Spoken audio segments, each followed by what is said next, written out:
नमस्कार, आप देख रहे हैं न्यूज 18 बिहार झारखंड और मैं हूं आपके साथ लक्ष्मी। बड़ी खबर से शुरुआत करते हैं बुलेटिन की। पटना से ये बड़ी खबर है, नीट पेपर लीक मामला। न्यूज 18 की खबर पर मुहर लगी है। गिरफ्तार 3 आरोपी को दिल्ली ले गई है सीबीआई की टीम। राउज एवेन्यू कोर्ट में अब पेशी होगी। आपको बताते चले कि न्यूज 18 ने सबसे पहले ये जानकारी दी थी। सिकंदर यादवेंदु की अब पेशी होने वाली है। बता दें आपको कि अमित आनंद और नीतीश कुमार की भी कोर्ट में पेशी होनी है, यानी कि ये जो 3 आरोपी है उसे दिल्ली लेकर जा चुकी है सीबीआई की टीम। राउज एवेन्यू कोर्ट में अब इनकी पेशी होने वाली है। सिकंदर यादवेंदु जो कि मास्टरमाइंड कहा जा रहा है इस गेम का, और आपको ये भी बता दें कि अमित आनंद और नीतीश कुमार जो है वो भी इस नेटवर्क में शामिल हैं। तो ये तीनों आरोपी हैं जिसको सीबीआई की टीम दिल्ली लेकर के गई है, और आपको बता दें कि वहां पर राउज एवेन्यू कोर्ट में पेशी होगी। ज्यादा जानकारी देंगे न्यूज 18 संवाददाता संजय हमारे साथ जुड़ रहे हैं।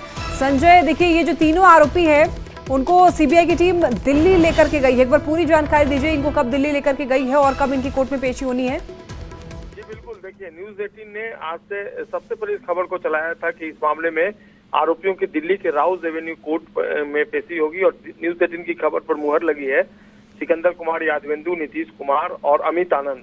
ये जो पहले पटना पुलिस ने 13 अभियुक्तों को गिरफ्तार किया था, उन्हीं 13 अभियुक्तों में ये तीनों अभियुक्त हैं। और सिकंदर यादवेंदु तब मास्टरमाइंड बताया जा रहा था। बिहार सरकार का ये सस्पेंडेड जूनियर इंजीनियर है, और इसी ने जो ये पेपर लीक कांड का जो मास्टरमाइंड है संजीव मुखिया, उसके बारे में जानकारी दी थी और उसको नामजद अभियुक्त बनाया गया था। तो इनसे कई अहम जानकारियां हासिल की है सीबीआई की टीम ने, और बेऊर जेल में इनसे लगातार पूछताछ हुई 2 दिनों तक। उसके बाद इन्हें कोर्ट में प्रोड्यूस किया गया, क्योंकि राउज एवेन्यू कोर्ट ने इनके खिलाफ वारंट जारी किया था, और इसके बाद FIR भी दिल्ली में लॉन्च किया गया है, और इनको लेकर दिल्ली गई है। बेऊर जेल एडमिनिस्ट्रेशन को इंस्ट्रक्ट किया गया था राउज एवेन्यू कोर्ट द्वारा कि इन तीनों आरोपियों की जो आरोपी हैं उनको कोर्ट में पेश किया जाए। तो इसके बाद सीबीआई की टीम जो इनको लेकर गई है दिल्ली, और राउज एवेन्यू कोर्ट में इनकी पेशी होनी है। कई अहम जानकारियां इनसे मिली थी, क्योंकि जो पेपर लीक कांड है, नीट पेपर लीक कांड, इसमें सीबीआई की अलग अलग टीमें जो हैं वो कई इशूज पे काम कर रही हैं। एक टीम रांची में काम कर रही है, पटना में भी जो अलग अलग टीमें हैं वो काम कर रही हैं, और मकसद ये है कि संजीव मुखिया और रॉकी जो 2 ऐसे अभियुक्त हैं उन पर जल्द पहुंचा जाए उन तक, और जो नीट पेपर लीक कांड में मास्टरमाइंड है उसकी गिरफ्तारी के बाद ही कितने लोग इसमें इन्वॉल्व थे, कैसे इसमें साजिश रची गई थी, सारी चीजों का खुलासा सीबीआई करेगी। तो सीबीआई लगातार एक्टिव है और अलग अलग एंगल से जांच कर रही है, इंट्रोगेट कर रही है। अभी भी कई जो अभियुक्त रिमांड पर लिए गए हैं उनसे भी पूछताछ जारी है, जिसमें ठीक है संजय, बहुत धन्यवाद आपका तमाम जानकारियों के लिए। पूर्णिया सांसद पप्पू यादव स्वास्थ्य व्यवस्था को लेकर के लगातार हमलावर हैं। पप्पू यादव ने कटिहार सदर अस्पताल का निरीक्षण किया। 100 बेड वाले इस बिल्डिंग में ना तो जनरेटर की व्यवस्था है और ना ही कोई इमरजेंसी बिजली कनेक्शन की व्यवस्था है। तो ऐसे में मोबाइल लाइट के सहारे मरीज का इलाज किया जाता है, और इस हालात पर सांसद ने अपने पैसे से जल्द जनरेटर आपूर्ति करने का आश्वासन दिया है। वहीं सिविल सर्जन ने सदर अस्पताल के अंधेरे वाले व्यवस्था पर गोल मटोल जवाब दिया। अस्पताल अंधेरे में डूबा हुआ है। तो भैया इसमें 2 बात है। आउटसोर्सिंग का ये लोग करवा रहे हैं, हर चीज़ आउटसोर्सिंग हो गया है। अब हम कह रहे हैं कि मैं देने को तैयार हूँ, इनका है कि फिर स्टाफ चलाएगा कौन। हम तो 12 घंटे के अंदर प्राइवेट दे देंगे अस्पताल। सर इमरजेंसी 48 घंटे में हम इनको दे देंगे। सर इमरजेंसी में इस व्यवस्था तो होना चाहिए, इसके लिए कोई वैकल्पिक। सर मैंने पहले कह दिया 48 घंटे के अंदर दे दूंगा, हमसे ये मांगे। सर क्या कारण है अंधेरे में डूबा रहता है अस्पताल? ये स्थिति, इतना बड़ा बिल्डिंग है। अभी लाइन कटा हुआ है जो आउटसोर्सिंग से हम लोग को लिया गया है, तो उसके लिए हम लोग टेंडर निकाले हैं, वो टेंडर अभी फाइनल नहीं हुआ है। जो पुराना जो है उसी से अभी जो 100 kVA का था उससे सफिशिएंट नहीं है, और ज़्यादा के लिए हम लोगों ने टेंडर किया है।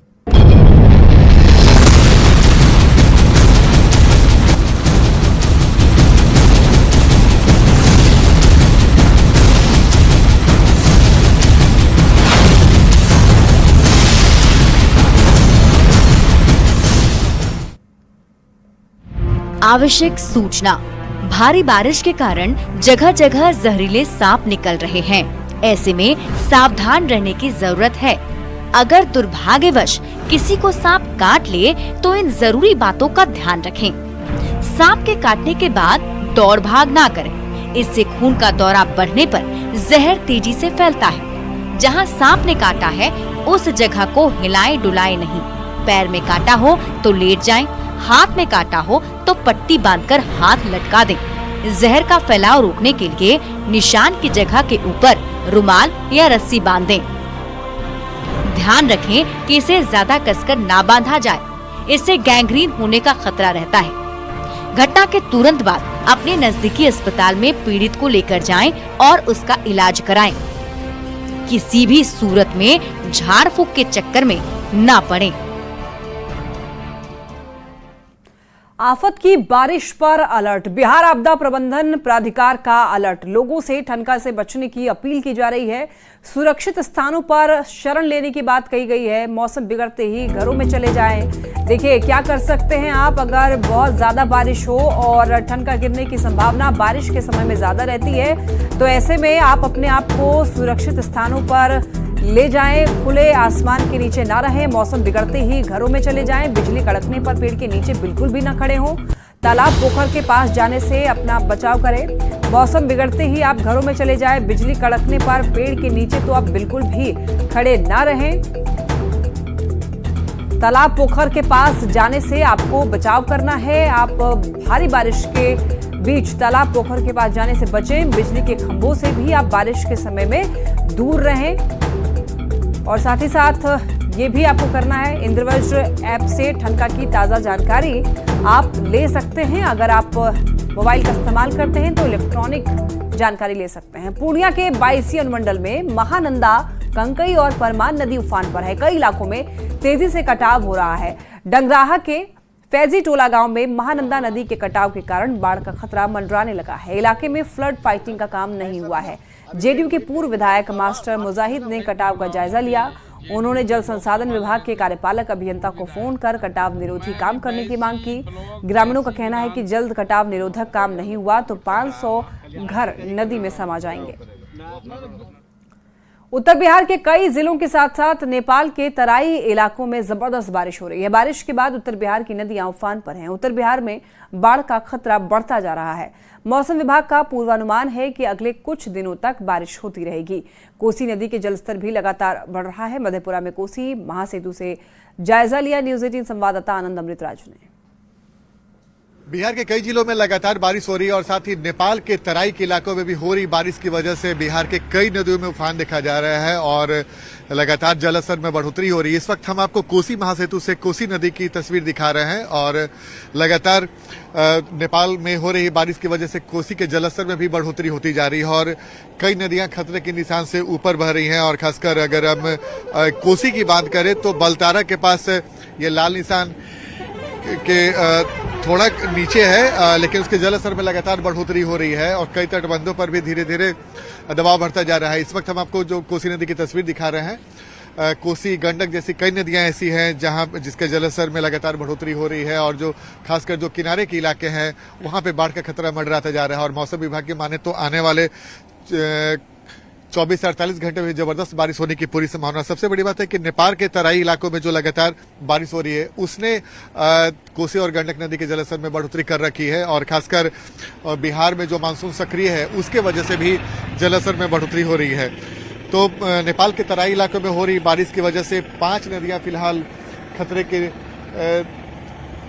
निशान के आसपास पहुंच चुकी है और लगातार अगर ऐसे ही बारिश होती रही और नेपाल के तराई इलाकों में बारिश होती रही तो बाढ़ का खतरा बढ़ सकता है और खासकर कई नदियों के जलस्तर बढ़ने से तटबंधों पर भी दबाव बढ़ता जा रहा है।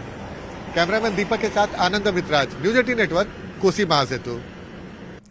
राजधानी पटना सहित पूरे बिहार में झमाझम बारिश के बाद नदियां उफान पर हैं। कोसी के साथ साथ गंगा नदी का जलस्तर भी लगातार बढ़ रहा है। दीघा घाट पर पिछले एक हफ्ते में गंगा का जलस्तर तेजी से बढ़ा है। हालांकि अभी भी गंगा खतरे के निशान से नीचे है, लेकिन दीघा घाट की तस्वीरें ये बता रही है कि गंगा का जलस्तर लगातार बढ़ रहा है। जायजा लिया है संवाददाता विनीता मिश्रा ने।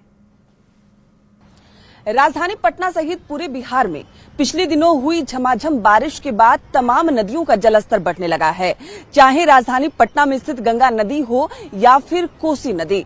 देख सकते हैं किस कदर गंगा नदी में जो जलस्तर है वो बढ़ने लगा है और सिर्फ गंगा नदी ही नहीं, कोसी और सीमांचल की प्रमुख नदियों का भी जलस्तर फिर से बढ़ने लगा है। सुपौल और सहरसा में कोसी तो कटिहार में गंगा नदी के जलस्तर में बढ़ोतरी देखी जा रही है। पटना की अगर हम बात करें तो यहाँ देख सकते हैं तमाम गंगा घाटों पर जो गंगा की रफ्तार है वो बढ़ने लगी है। दीघा घाट की तस्वीर हम आपको दिखा रहे हैं। दीघा घाट पर ये छोटा सा एक टेंट यहाँ स्थापित किया गया था जहां लोग रहते थे, लेकिन लगातार बढ़ते जलस्तर के कारण ये टेंट भी अब जलमग्न होने लगा है और दूर दूर तक जो गंगा यहाँ नजर आ रही है। बारिश होने से पहले गंगा नदी बहुत दूर नजर आती थी, लेकिन अभी यहाँ दीघा घाट से आप देखेंगे तो जो गंगा का प्रवाह है वो लगातार बढ़ रहा है, जलस्तर लगातार बढ़ रहा है। और सिर्फ दीघा ही नहीं, NIT की अगर हम बात करें तो वहां भी जो जल स्तर है वो लगातार बढ़ रहा है।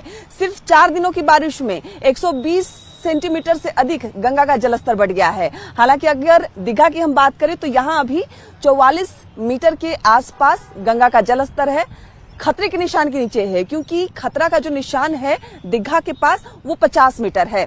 लेकिन बढ़ते गंगा के जलस्तर के मद्देनजर जिला प्रशासन की तरफ से सतर्कता बरती जा रही है, लगातार निरीक्षण भी किया जा रहा है।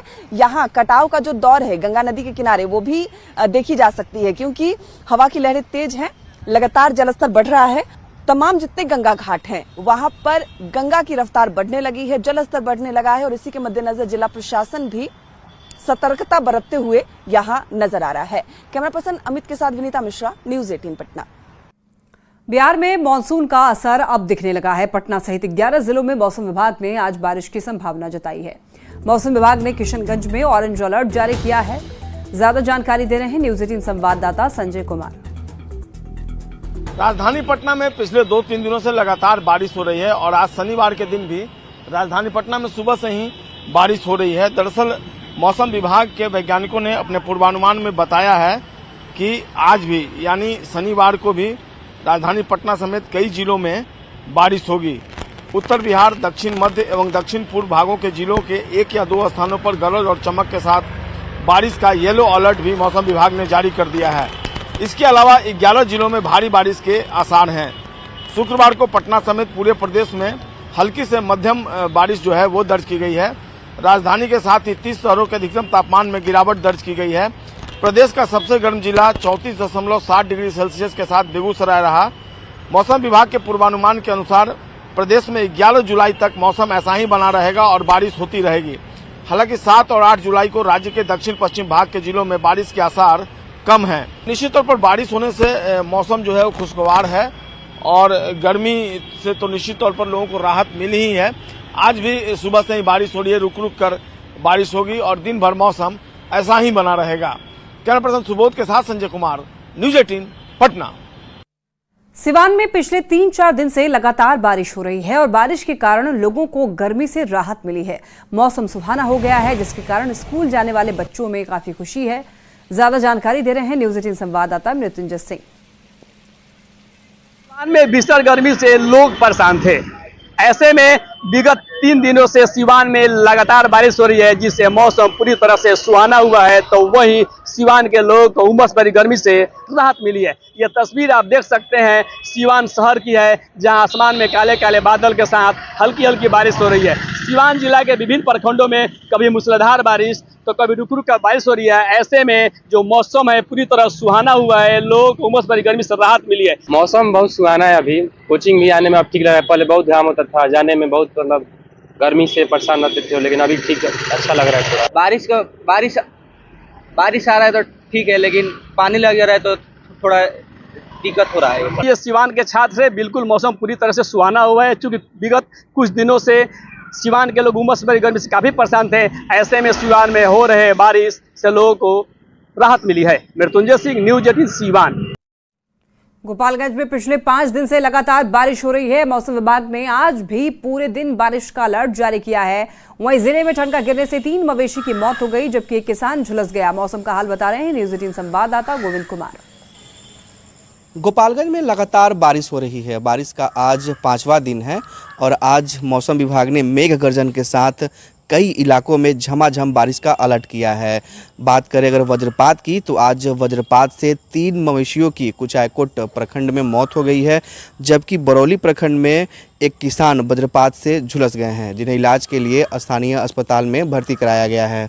मौसम विभाग ने आज पूरे दिन मेघ गर्जन के साथ बारिश को लेकर अलर्ट किया है और किसानों को चेतावनी दी गई है कि वो खेतों की ओर जाएं, लेकिन पेड़ के नीचे खड़े ना हो, क्योंकि वज्रपात से उन्हें नुकसान पहुंच सकता है। लौट आई है, धान की बुआई और रोपनी शुरू हो गई है, लेकिन कुछ ऐसे रिहायशी इलाके हैं, मोहल्ले हैं, जहां पर जल जमाव की समस्या उत्पन्न हो गई है और मोहल्ले के लोग परेशान हैं। हालांकि नगर परिषद की ओर से ड्रेनेज सिस्टम को दुरुस्त कराया जा रहा है। गोविंद कुमार, न्यूज़ 18, गोपालगंज। कटिहार में महानंदा नदी में कटाव से कई इलाकों में दहशत है। फलका प्रखंड के करबला घाट के पास तेज कटाव से गांव वालों में काफी दहशत है।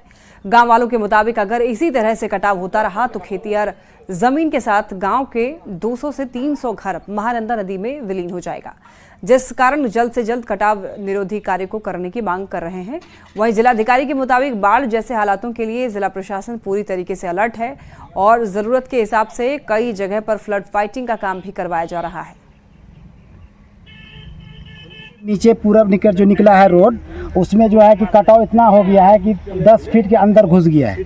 10 फीट बचा है, उसके बाद इतना लोड होता है, पूरा गिरियमा और ये सब पानी जो आता है यहाँ पर, अगर वो धक्का मारेगा तो इधर हजारों एकड़ जमीन और 500 घर का आबादी में बाढ़ में तब्दील हो जाएगा। लेकर के इसको तुरंत कार्य किया जाए, नहीं तो हम लोग जो बर्बाद हो जाएंगे, पूरा एकदम हजारों एकड़ फसल बर्बाद हो जाएगा। अविलंब इनको इसको रोका जाए पानी को, और उसमें बुलडार पिचिंग जो भी है सरकार का ओर से इसको मदद मिलना चाहिए। इसके कारण बहुत फसल भी नुकसान हो सकता है, हजारों एकड़ जमीन का क्षति भी हो सकता है, फसल नहीं होगा उस पर, गांव भी पूरे कट जाएगा, दिक्कत हो जाएगा। से डिटेल्ड एसओपी निर्गत है, उसमें विभिन्न विभागों का जवाबदेही तय किया गया है। लगातार सभी तटबंधों पर नदी के जलस्तर पर निगरानी रखा जा रहा है।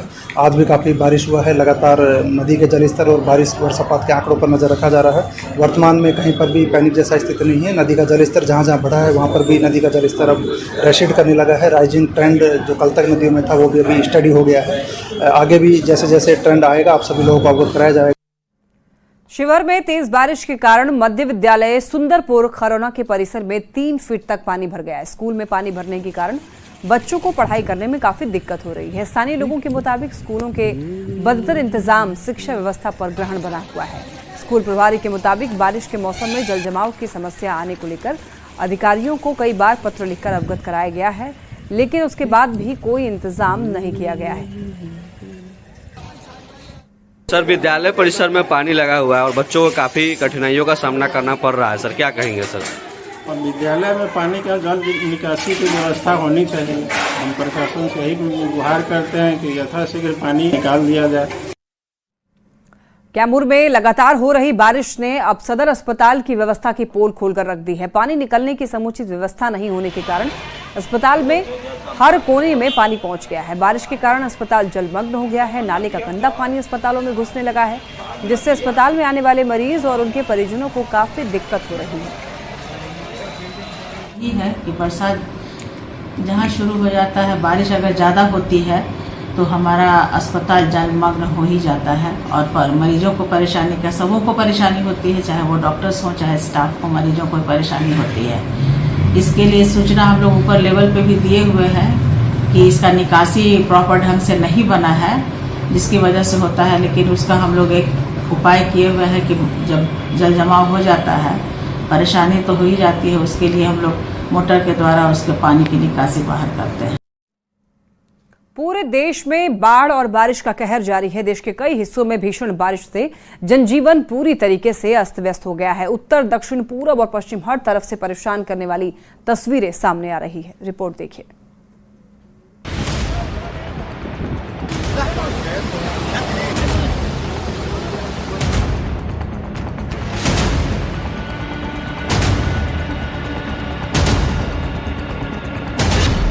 असम में बाढ़ से हाहाकार।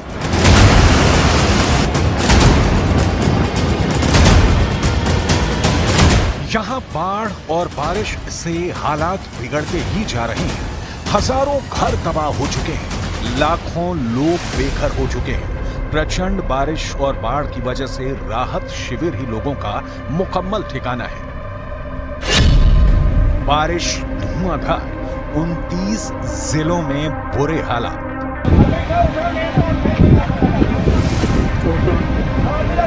असम की ब्रह्मपुत्र और उसकी सहायक नदियों समेत प्रमुख नदियों का पानी खतरे के निशान के ऊपर बह रहा है, जिस वजह से 29 जिलों में हालात बद से बदतर हो चुके हैं।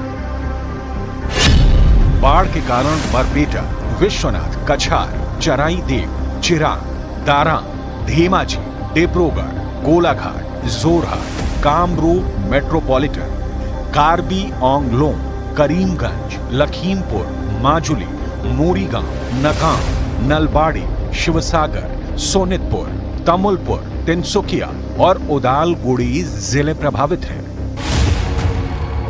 असम में लगातार हो रही बारिश लोगों की जान के लिए आफत बन चुकी है। राज्य में तूफान, जमीन खिसकने और बाढ़ की वजह से बड़ी संख्या में लोगों की जान जा चुकी है। आंकड़ों के मुताबिक असम में अब तक बाढ़ और बारिश की वजह से 50 से ज्यादा लोगों की जान जा चुकी है, जबकि 21 लाख से ज्यादा लोग बाढ़ से प्रभावित हैं। बाढ़ प्रभावित जिलों में लोगों को सुरक्षित बाहर निकालने के लिए एनडीआरएफ और एसडीआरएफ की टीमों के साथ साथ कई जगह पर अर्धसैनिक बलों को लगाया गया है।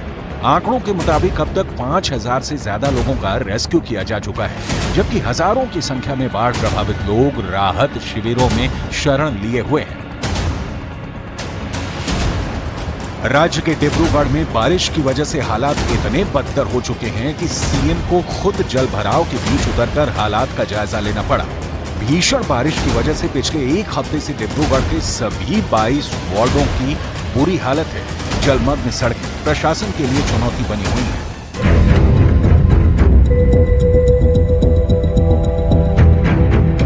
असम की बाढ़ से केवल इंसान ही नहीं बल्कि जानवर भी प्रभावित हैं। काजीरंगा नेशनल पार्क के बड़े हिस्से को बाढ़ अपनी चपेट में ले चुकी है और बाढ़ का पानी यहां के जानवरों की जिंदगी के लिए खतरा बन चुका है। काजीरंगा राष्ट्रीय उद्यान में 30 से ज्यादा जानवरों की बाढ़ में डूबने से मौत हो चुकी है। मरने वाले जानवरों में सबसे ज्यादा संख्या होंग हिरणों की है। काजीरंगा प्रशासन के मुताबिक 23 होंग हिरणों की मौत डूबने से हो चुकी है, जबकि 15 हिरणों की मौत रेस्क्यू के बाद इलाज के दौरान हुई। असम में मॉनसून 15 जून के आसपास पहुंच चुका था और करीब 15 सितंबर तक वहां बारिश होती है।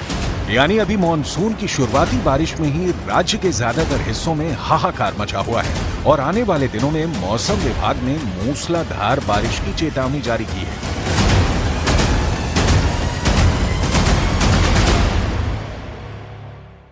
और इसी के साथ इस बुलेटिन में इतना ही। तमाम खबरों के लिए आप देखते रहिए न्यूज़ 18।